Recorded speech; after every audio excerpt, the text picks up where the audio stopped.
Welcome everyone to a KSL patch game. They actually were able to play on the new patch for yesterday's Korean StarCraft League. Not because Korea actually got the patch. No, that's still only an NA thing. We are truly special. But no, actually, they played on North America Singapore server, one of the only instances of North America having a server basically in every part of the world that actually benefits, not just makes everyone really annoyed. So that's the good news. So that means we're also on the new map pool, which if you missed out is actually 9 maps.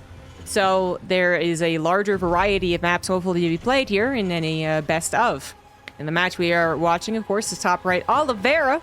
Bottom left, GuMiHo. So a lovely TVT between Korea and China. Oliveira, though, very much so, just plays on Korea. So he is effectively a Korean Terran. GuMiHo is the one cheesing. I think both of them are equally capable of doing the cheese, but it is GuMiHo who's starting the best of 3 off with a bang. What happens to GSL if they never release the patch in Korea? They play on probably a broken test mod. If the test mod that Here Marine tried out the Cyclones on was indeed broken, that guy was correct, then you know, hopefully they update it. I don't know what to tell you. I just, you know, I'm not going to point out that this is another sign that the patch is super stupid and half-hearted and not thought through. I'm not going to point that out. 2 racks, Reapers. Reapers coming out here as Oliveira does open with a factory expand. We do seem to be missing the game hard overlay, which is fine. Just, you know, keep that in mind. If a bunch of SEVs go down, I might not catch it. But the Reaper opener from Oliveira and the factory expand as well is really going to help him against what is a proxy 2 racks cheese. If he had gone into reactor first, he actually still would have been okay because GuMiHo is holding on to his Reapers until he has a second one. But usually the Reaper opener is beneficial. Now this is where it kind of gets a little weird because the Reaper went so far out without successfully scouting the fact that there were proxied barracks. It now comes back into its own base, perhaps awkwardly, into the awaiting arms of the opponent's Reapers, you know? So you got to be careful about this, and it looks like this is going to be good enough. The Reapers were dealing with the SCVs for that entire time, so Oliveira is able to pack up 2 Marines at a time, 2 Reapers at a time, and actually, with the SCVs, we'll have no problem against the further Reaper shenanigans, especially with the Hellion about halfway done. GuMiHo going to get what he can get, which in this case was a stall out on the command center. However, he might be sacrificing a couple of Reapers to do so, or maybe not. Maybe this turns around on Oliveira. Misjudged the timing of the reinforcing Reaper, and now will lose even further SCVs in his attempt to expedite the quick expansion process. That was not worth it. 6 SCVs go down, the Reaper in big trouble, and Oliveira, you know, still at a point in which he's making Reapers too. He's not really winning the game here. He's not winning the battle, because presumably GuMiHo will always have more. So Oliveira would have loved to have basically moved on at this point. You know, both with the Hetchel Command Center on the way, but then also moving on to a reactor and a tech lab on the factory, although that's probably a little less likely. Oh, and not necessary as well, of course. We're on the new patch, so it's not even necessary. That wasn't a Hellion on the way. That was indeed a Cyclone. Unfortunately, because Oliveira did try and get that Command Center saved, he loses it. I mean, that's actually just kind of the conundrum of what happened there, is that if he had waited for the second Hellion or for the Cyclone to pop out and then not lost his own Reaper and lost all those SCVs, he might have been able to then pull the SCVs at a slightly later time and still save the natural command center. But he tried to do it too early and he failed. And now he is behind as far as the worker count. GuMiHo is also getting his command center on location because he knows he's the aggressive one. So Oliveira has simply fallen behind. The only benefit that he has is a second Cyclone, but I don't think it's really going to go across the map and do very much, especially because this map does seem rather large. This is the map of which there is a very specific way to say the name. And I'm going to look it up right now. Is my initial instinct to say Alicone. Yeah, which is totally wrong. Alcyone. Why map makers? Why?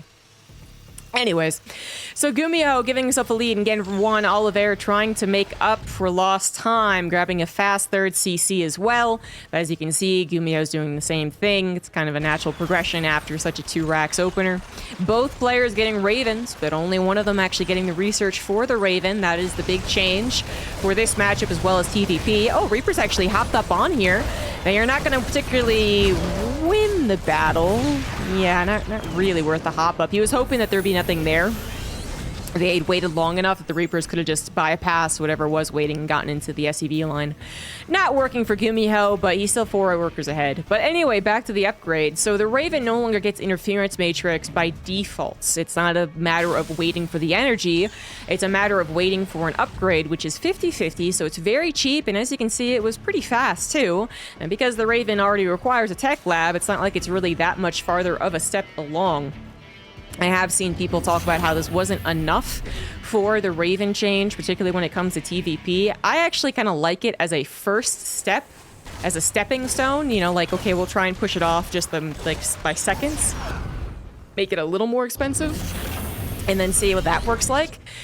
But as we've seen, they have done basically no further iterating of the patch. So that was my hope when I first read the patch a month and a half ago, and it's like, okay, that's a step in the right direction, and then they took no further steps. It's fun.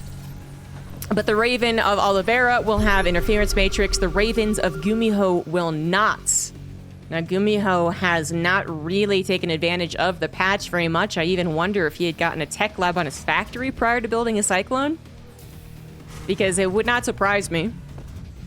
The stereotype, the typical way things go, is that North Americans, I would say, are the first and foremost to really pick up on the patch and really experiment with it, and then really do crazy things with it too.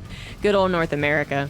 Then Europeans, know about it, but they're a little more reserved and testing about it, and so they don't really get to be the flexers and the more interesting people to watch when an expansion or a patch comes out, to be honest. It's usually North Americans who are the coolest. And then the Koreans don't realize that there was a patch. Of course they do, I assume. They saw downloading like everyone else, but they don't actually, they don't do anything with it. They often stay on a very typical StarCraft 2 meta until little later on. I'm not saying that they just stay there, but, an infamous example would be DRG and GSL not realizing that his queens could not transfuse off of creep. So it's just, that seems to be the way it goes. That, there's obviously outliers in every region. GuMiHo would be a safe bet for one, but actually, as I've been saying, maybe not. Maybe he is just like the stereotype for the Koreans, which is that they get this new patch, they get these new maps, and they're like, well, I realize things are different, but I'm not really going to care about it until I realize that it has to be cared about. So I'm not going to care about it until I try to use my Raven and it doesn't interference matrix, and then, oh god, okay, maybe I should get an interference matrix. Just the way things go. I'm not saying one's particularly better or worse, because we certainly want the kind of, I don't know, what's the scientific word here? We want, like, the neutral. We want the people who want to try, like, the old meta to see if that's still the best. And we want the people to be crazy about it. And we want the, like, reserved but willing to experiment crowd as well. So we basically got all three across the regions.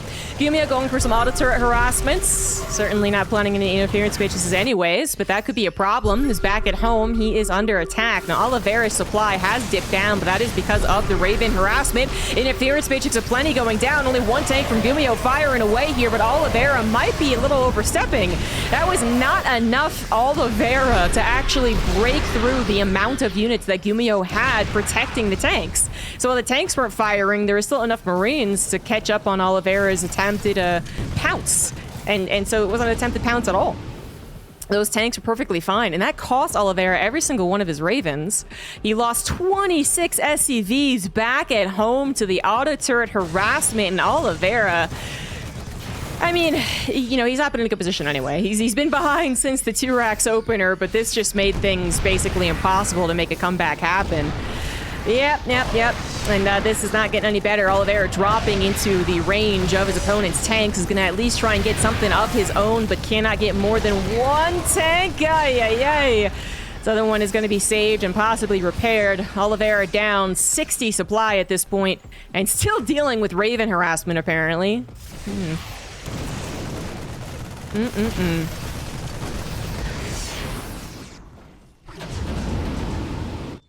know a lot of people are going to be coming into my chat or in the YouTube comments when this is uploaded talking about the benefits or downsides of the patch. I'll try to hold off on my own personal opinions during the cast and just give you guys the facts. But, oh yeah, I have opinions. There's the game, by the way, because, of course, Oliveira had little to no army to work with. So game number 1 really determined off of that 2-Rax opener. But then Oliveira, trying to make some moves, kind of just threw away every move that he possibly could have instead. So GuMiHo wins game number 1.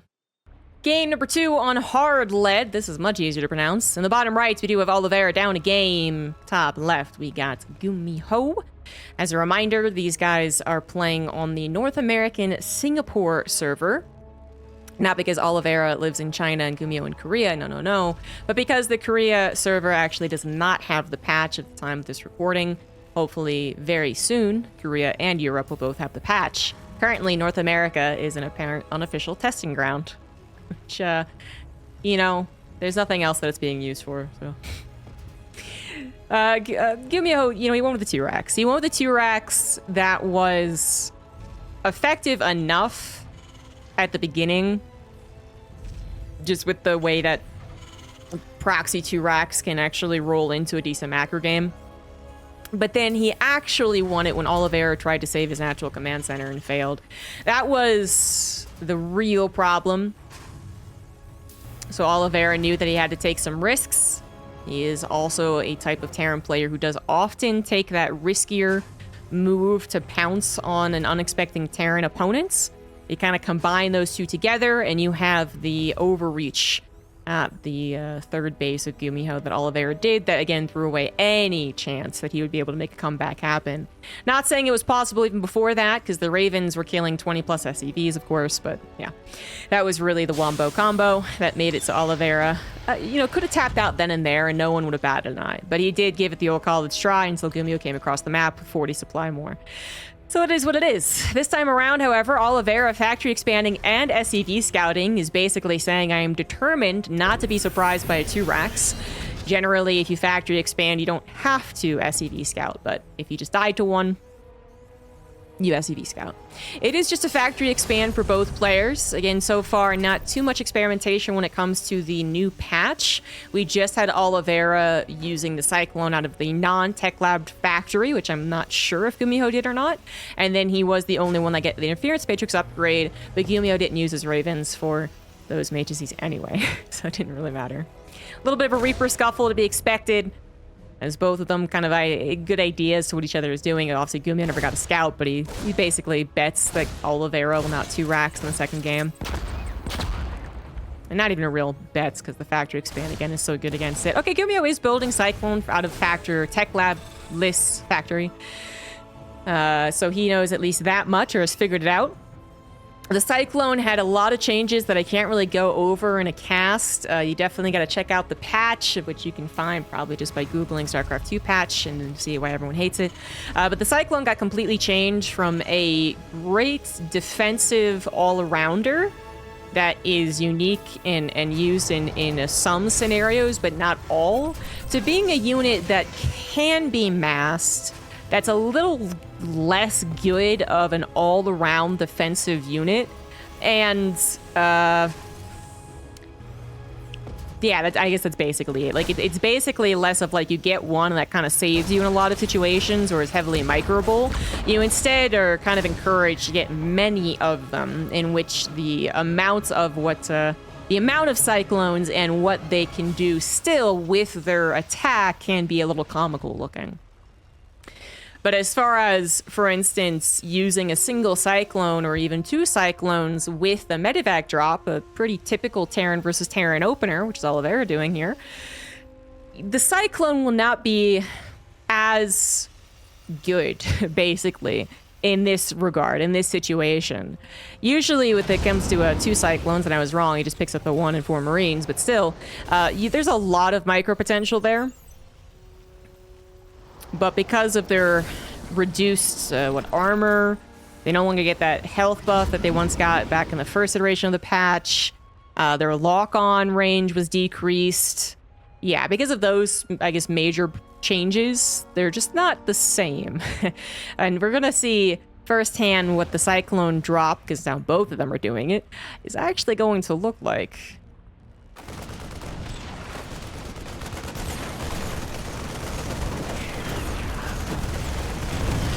Well, that didn't go so well for Oliveira. Oh, yeah, and then the Cyclone lock-on again, not lasting as long. It doesn't have a big of a range. So Oliveira couldn't punish that medevac escape as much as maybe he would have been able to. You know, overall, GuMiHo getting the benefit of this opener. But once again, Oliveira bothering to go into the Interference Matrix upgrade will have more powerful Ravens. But then again, he's the only one who's going to have Ravens at all. GuMiHo has opted for a second and third medevac, actually. That is very surprising. Now we're getting a little bit of a micro scuffle, but unfortunately, it is going to be GuMiHo losing that medevac and losing the Cyclone. I think we are witnessing two players still getting used to the feeling of the new Cyclone right there. There's a lot of hardwired habit on how the Cyclone controls in these early game micro scenarios that is now completely different. GuMiHo getting up on top of Oliveira's natural already is a freaking good sign, usually.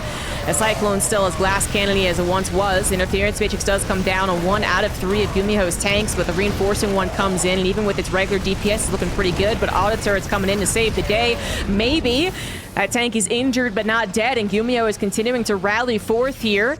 A very interesting opener from GuMiHo. An aggressive medevac tank opener is basically what we're seeing, which, by the way, he is moving on upward to a second barracks before getting his third command center, so his third is significantly later than Oliveira's, in which he got a very kind of normally timed one with a very typical TVT opener going into double Raven and third command center. Oops, it did. Nope, that's not too good. Oliveira's tank was trying to get around that freaking barracks, and then it inadvertently got caught in the Doom Drop. Doom Drop might be a little bit harsh of a word, but it's kind of scary. No doubt about that. This many medevacs, this mobile early on. The funny thing is, though, is that when the medevacs themselves are mobile, the tank's not really. They want to siege still. And so when they siege, they can be concaved upon. It's just a matter of getting barely enough units, which so far Oliveira does not have. Vikings do pop out, however, going to limit the range of the sights of GuMiHo, and that might be good enough. Another tank finally pops up for Oliveira as well. We got Marines in the natural, by the looks of things, trying to hop on into the SEV line. We're unsuccessful in that attempt, and so far Oliveira keeping his head above water. Still under a little bit of pressure, but yeah, with the 2 Ravens and 2 Vikings, I think it's a matter of time as he goes to clean this up. His tank will siege first, plus another Interference Matrix, and this will officially be cleaned up. And now GuMiHo will be losing 3 tanks without really contributing much more. The ideal situation was absolutely to do all the damage he's done to this point. Oh, he actually grabbed both his opponent's tanks! Never mind! Never mind. I was going to say the ideal situation was that he was going to unsiege his tanks and escape prior to his medevacs dying. And that was clearly not going to happen, but then Oliveira cleaned that up not as cleanly as I thought he was. I thought he was going to land the Vikings in an auto turret and pull the SCVs, or so. I just didn't expect him to lose both of his tanks, which he absolutely did. GuMiHo making sure to trade that out at the very least, so let's go to quick check on the numbers. GuMiHo's third CC is faster to being on location, also faster to being saturated, and he has 6 more workers than Oliveira. Oliveira now has, what, 2 Ravens as the benefit, a couple of Vikings, and he does have faster stim and combat shields. Oh, and significantly faster 1-1, so his mid-game is looking superior. No doubt we still consider the Ravens very, very important, even as we kind of move over into more marine-based TVT, and GuMiHo, well, managed to make things even thanks to the kills on the tanks. Otherwise, it'd be 3 tanks to 4 or 3 tanks to 5, maybe even, because Oliveira lost that one that just rallied incorrectly, and that would have been kind of scary. But GuMiHo still has other problems that, when it comes to marine versus marine battles, are really going to turn their ugly head. GuMiHo would do well not to really engage, but rather to posture as if he would engage, and then not do so. Combat shield's actually not done here for Oliveira, but then the amount of units from our Red Terran is going to be enough with the Interference Matrix once again. GuMiHo not taking the fight that he should have. Not because he was missing combat shields, but rather concave of Oliveira's units and the interference matrix still being involved. GuMiHo now significantly down in that army supply, trying to rebuild, but only one tank on the field. Scan on his third CC shows absolutely no defense, and Oliveira is, of course, going to gun for it. SCVs are going to be pulled, and there's very little in terms of Marines. The tanks are eventually going to be cleaned up by the looks of things, but this is going to be a loss of some SCVs for GuMiHo, something that he isn't really, he can't really afford. It was like the one thing that he had, and now, well, he didn't even clean this up. That is actually it. GG. GuMiHo staying on the map, I think, just too long, actually, as his time was nearing an end to be offensive. Had he played defensive from the attack on the third base, and he just ran back home, he might have had a chance to play this out, especially with the 4th Command Center coming down on location, but Oliveira saw that the iron was hot, and he struck. Now the series is tied up, and we move on to Oceanborn. The bottom right, it is Oliveira. Top left, it is GuMiHo. Both opening into those cyclone drops, and clearly having a teenage phase there. And just a little bit awkward. A little bit uncomfortable in their own skin. They thought they knew what their arms could do, and then they just suddenly... It was not the fine micro that we've come to expect from people who've been practicing with the old Cyclone for 7 years. Wow. Yeah. So, yeah. Wow. That's another reason I don't like it, I guess. Just kind of thinking about it. The Cyclone has changed in Legacy of the Void, to be fair. It's not always been the way that it is, so... Or, you know, can't really say it's been 7 years, but it's definitely had its most significant change. So that caused a little bit of uncomfortableness. But then GuMiHo just going with a unique opener, which he is known for. The triple medevac, triple tank drop is what I guess you can call it. It didn't exactly do the damage that he was hoping for. It got very close to doing enough damage to put him straight up in the lead. But then... not quite, not enough to make up for Oliveira's faster stim and combat shields and faster 1-1. GuMiHo, as I said, could have played totally defensive and turtled a little bit and probably would still be in that last TVT, but wanted to puff up his feathers a little bit longer and try and keep Oliveira on the back foot, and it just didn't work out. Another SCV scout, Oliveira really not wanting to deal with the 2 racks, now sees that GuMiHo is going for a 1 racks expand anyway. The least aggressive option.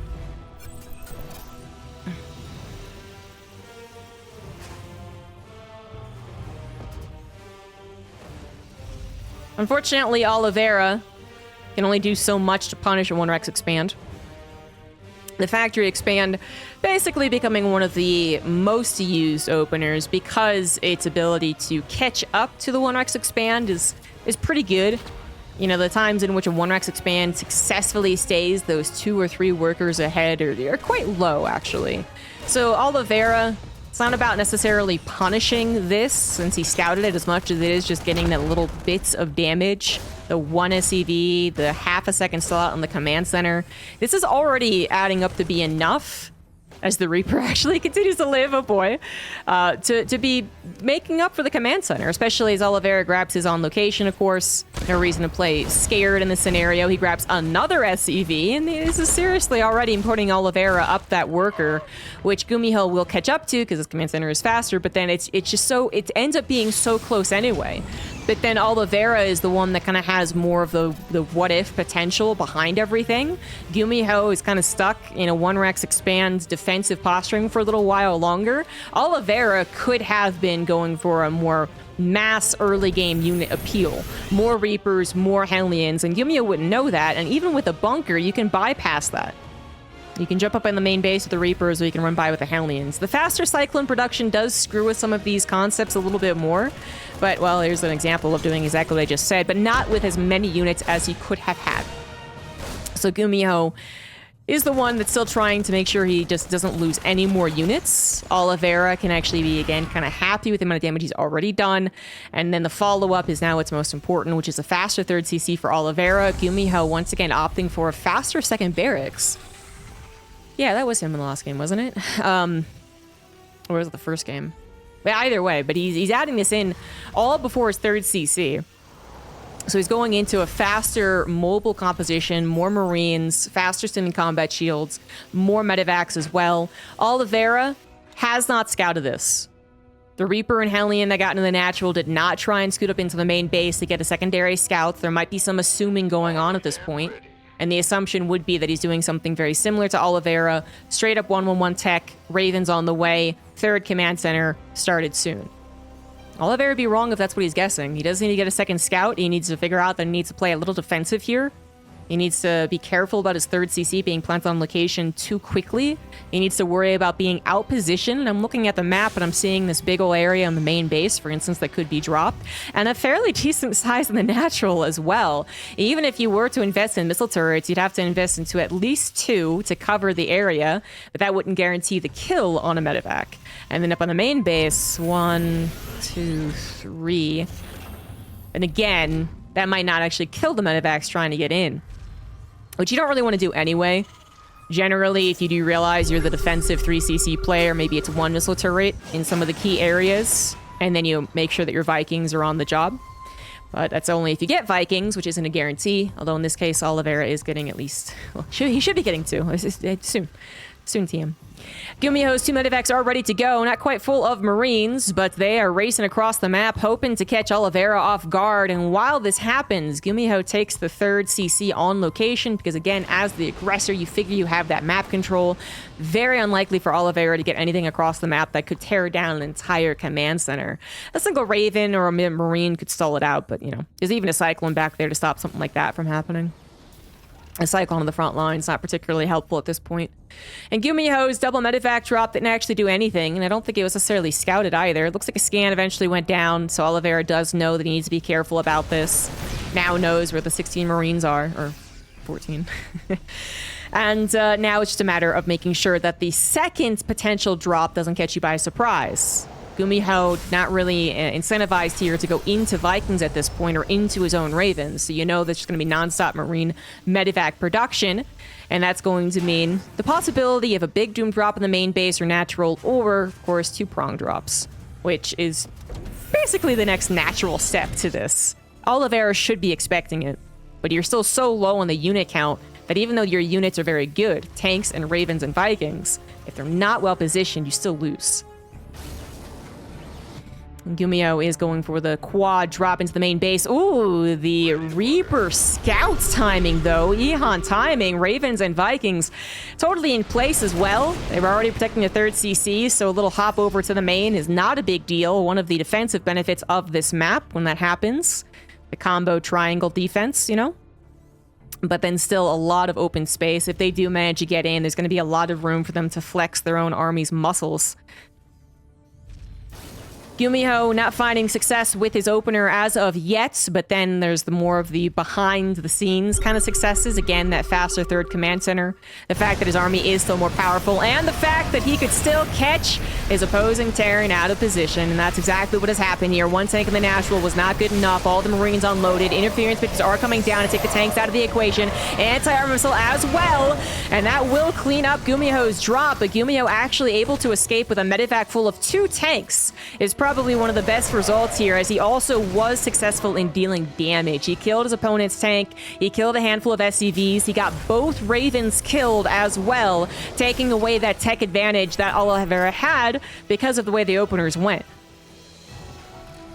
And now GuMiHo is just the one with all the advantages. He's got the upgrade advantage as his +1 armor is over halfway done, and now he's working on 2 engineering bays. He has the combat shield advantage, although not for very long to be fair. And he still has more of the map presence, as Oliveira's army still does not have any medevacs. There's not even 1 medevac to pick up cheeky 8 Marines to go and make sure a 4th CC does not go down on location. There it is. There it is. It's already happening.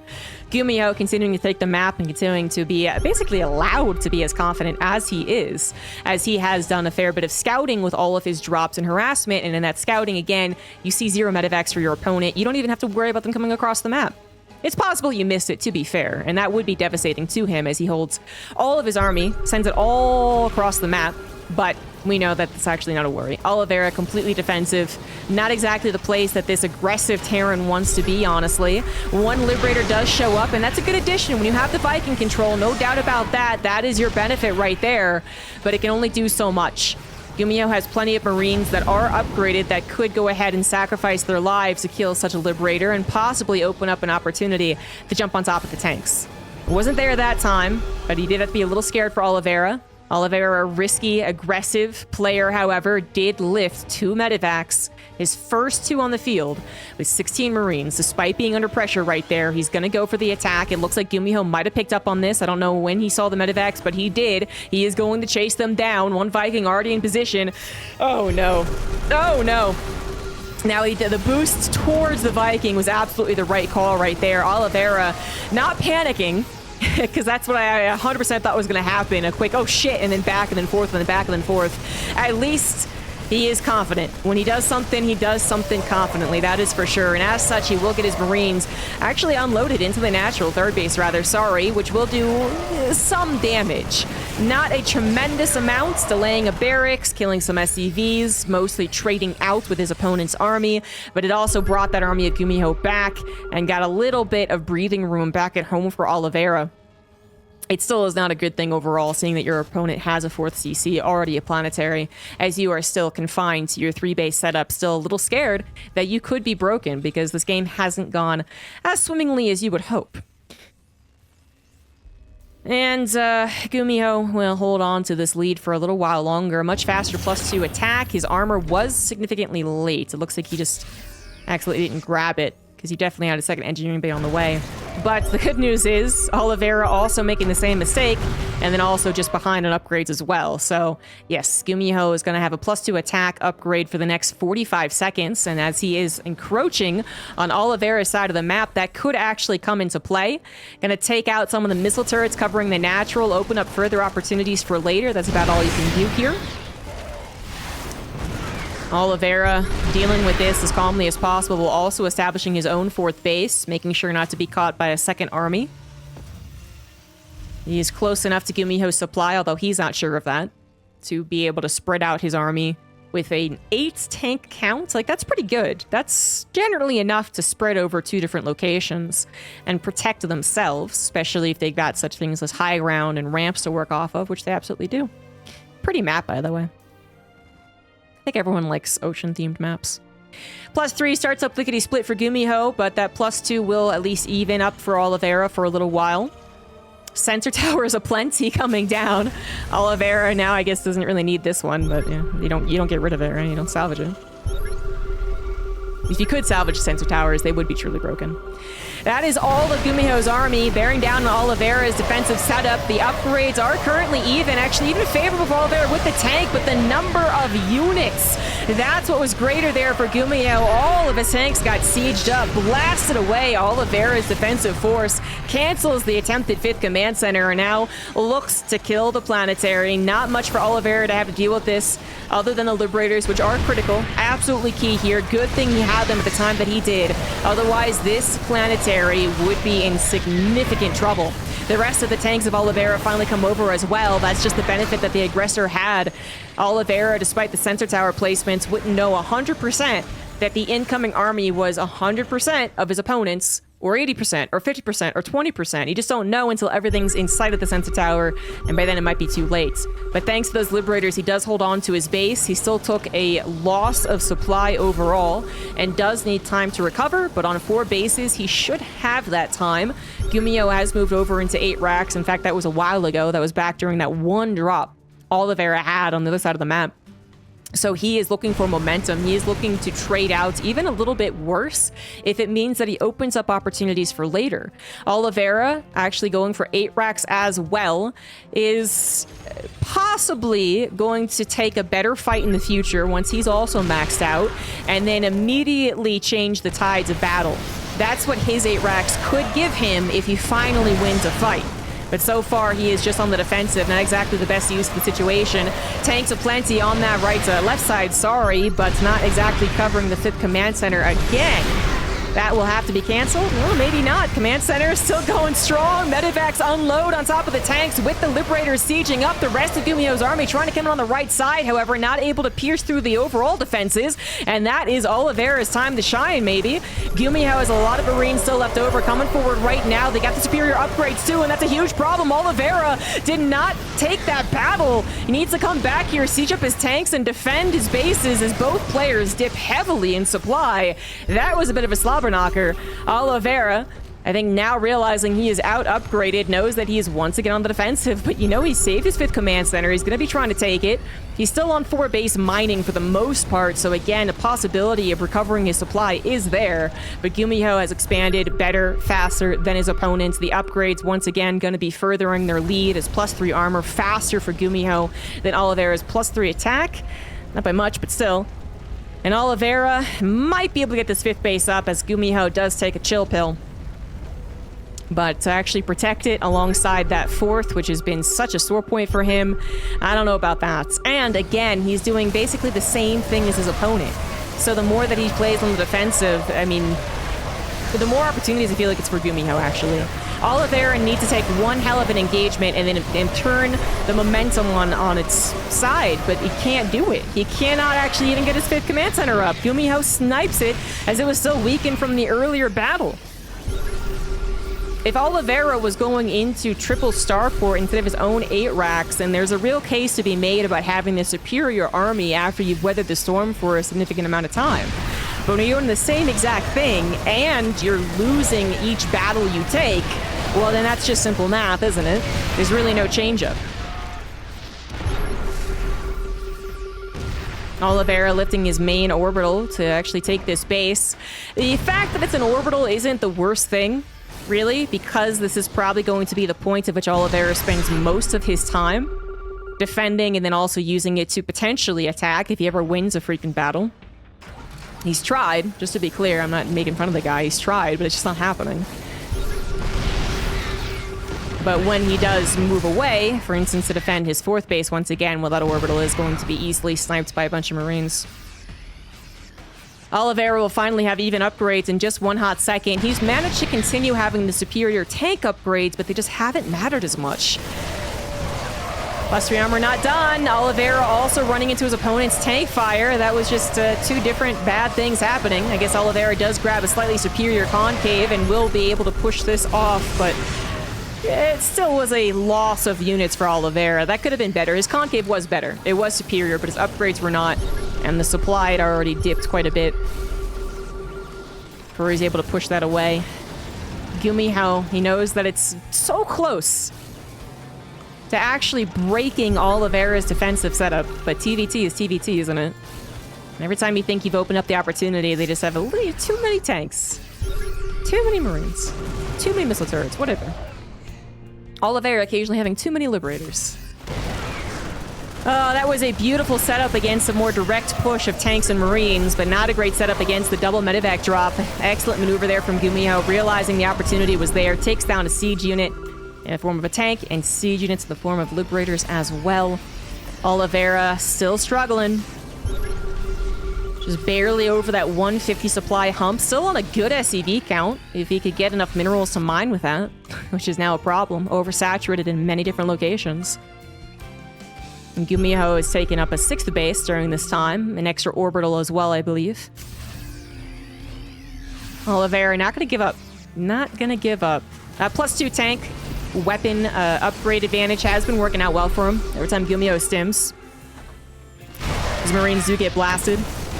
And he's even working on +3. That is a significant help as he looks to just once again be purely on the defensive. This time around, I would say he won this particular fight. GuMiHo got a little too overzealous despite his Marines getting clobbered by those upgraded tanks.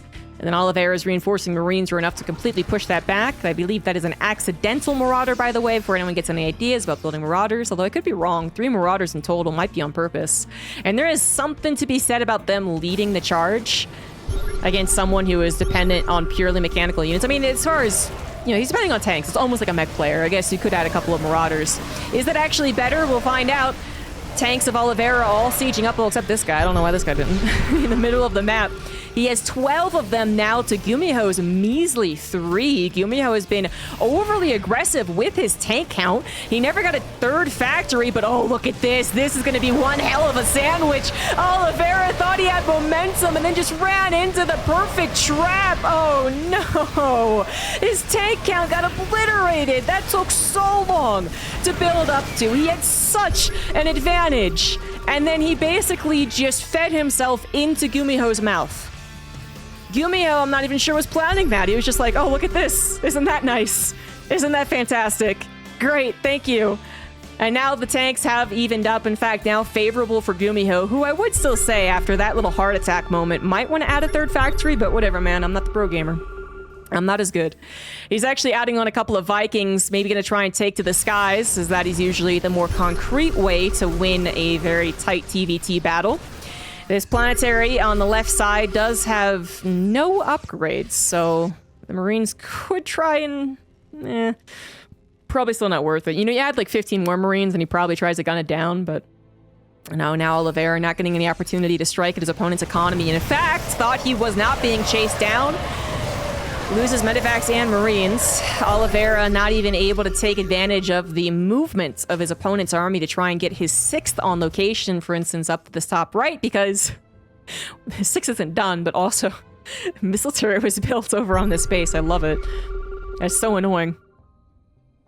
Oliveira not able to afford all of the Marines and tanks that he would want off of his very, very poor economy, becoming increasingly poorer. 31 out of 16 SCVs on this mineral line. Woof! Oliveira down 30 army supplies. Gonna need GuMiHo to take a bad fight, make a mistake, which he was very close to doing. He was almost throwing away his opportunity. If those tanks had not been sandwiched, Oliveira's superior tank count against the only Marine army, basically, from GuMiHo, that would have been a problem. 100%. If GuMiHo had picked up all of his Marines and Medivacs on the south side and then ran back home to defend and only came in from one angle, that would have been a huge problem. But GuMiHo, not in that position, and hopefully never again, because actually Oliveira does just tap out. He's back up to 9 tanks, 69 Marines, nice, and of course all of the map with his bases. That's going to be it. Oliveira gave it a go for approximately 12 minutes of that game. He was behind for a long time. He really tried, but it was not good enough to take down the Gumi God.